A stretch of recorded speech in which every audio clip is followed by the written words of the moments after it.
To say Roblox hates their UGC creators is a very bold statement. I'm not stupid, I'm not an idiot, but I can promise you that when I share with you everything that I have just read that kind of led me to this conclusion, it's not a very bold statement as much as it is just probably kind of true. We don't actually know whether or not they hate them, but I just think the way they treat them in so many different ways is you wouldn't treat people that you like this way. Basically, that's what I would say. So I found this on the developer forums. The UGC revenue split really sucks, and this entire post, like I can show you right now, I just keep scrolling and scrolling and scrolling. It's one of the longest posts that I have ever come across, but the thing that I mainly want to focus on is at the very beginning of this post. And if you are a UGC creator and you think that this might be important to you and you want to read it for yourself, I would recommend doing so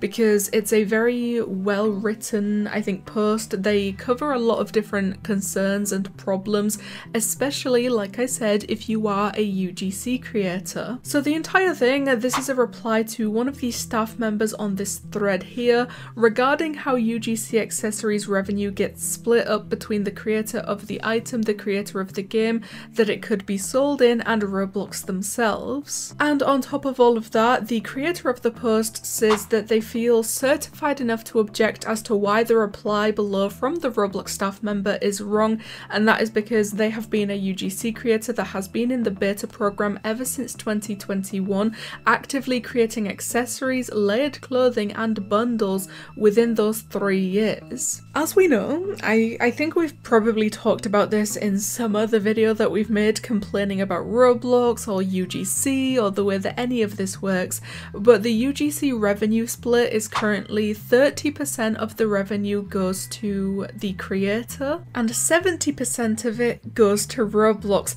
But when it comes to classic clothing, like the 2D clothing, 70% of the revenue of that goes to the creator and 30% goes to Roblox. So it's completely flipped, and immediately that sounds so unfair, but it's probably kind of that way because classic clothing tends to be sold for like 10 Robux or something like that, maybe 5. So I don't think Roblox cares too much about giving 70% of 5 Robux to the creator and then taking 30% of that 5 Robux for themselves.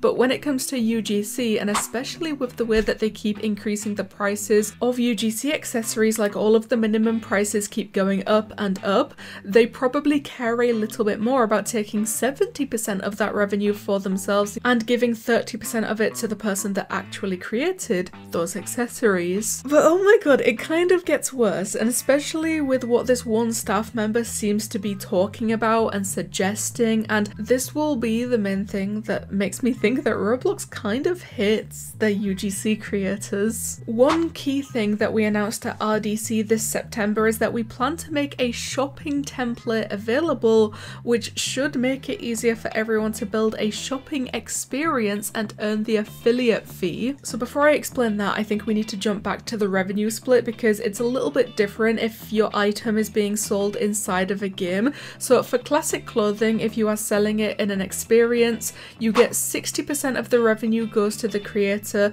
10% to the game, and then 30% to Roblox. If it's a UGC accessory, it's 30% to the creator, 40% to the game owner, and then 30% to Roblox, which I think is still just a really weird way of going about this because, again, the person who created the accessory still only earns 30% of it. The only difference this time is Roblox doesn't take 70%, they only take 30% so that they can allow 40% to go to the game owner of the person who is selling it inside of the game, even though they had nothing to do with the creation of the item. So now going back to what the staff said about what they announced at RDC, having a shopping template available, basically they want UGC creators to create their own games where they sell their own accessories inside of those games so that they can take 30% of the original revenue and then also 40%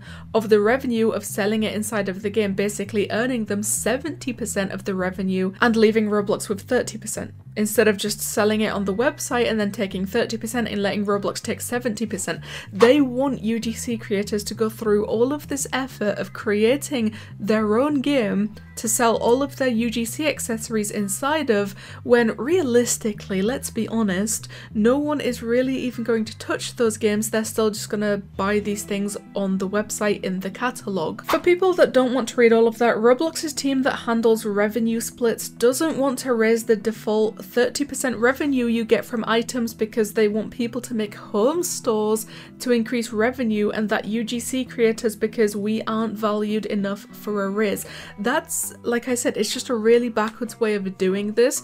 Instead of just raising the original revenue split for the creator of the UGC from giving them 30%, instead of just raising that number and giving Roblox a little bit less, they want them to go through all of this effort of creating a home store that, again, nobody's really even going to mention. While this is interesting to have added in, this is in no way a proper solution to the revenue problem. Unless the game is greatly sponsored, a store will not go anywhere. I have looked up home store on Roblox's game search. Let's see what the concurrent players for the first few results look like. See something in common. Yes, when you search home store on the Roblox website, every single game here, like literally every single one of them that we can currently see, has 0 players. There is maybe 1 or 2 dotted around the more that you scroll down and look around that has 1 player. First of all, it's just not a thing that people really do on Roblox.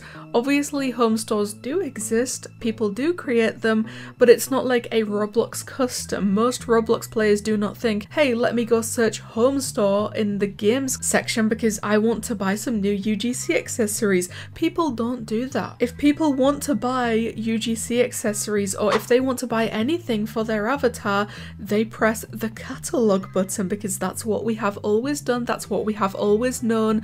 We don't think to go search for a game where people are selling their accessories. But Roblox is telling them that's what they need to do if they want to get more of their own revenue. And on top of that, they're even encouraging that because they are now making or working on a template for a shopping experience game in Roblox Studio. They are going to give everyone a template so that it's a little bit easier to create a game like that. Like, it's just absolutely ridiculous that they are basically saying, hey, if you want more of your own revenue from selling your own items, you're going to have to go through all of this effort that is going to end up being ultimately useless because nobody's going to play the game anyway. I just have no idea why they would be doing this instead of just simply raising the original revenue split for the UGC creator, and I just don't think that they would be doing all of this and treating them this way if they didn't hate them, and that's what led me to the conclusion. So please, the comments is the place to go. Tell me what you guys think about Roblox probably hates their UGC creators because they refuse to raise their revenue. Thank you guys so much for watching, and I'll see you in the next one.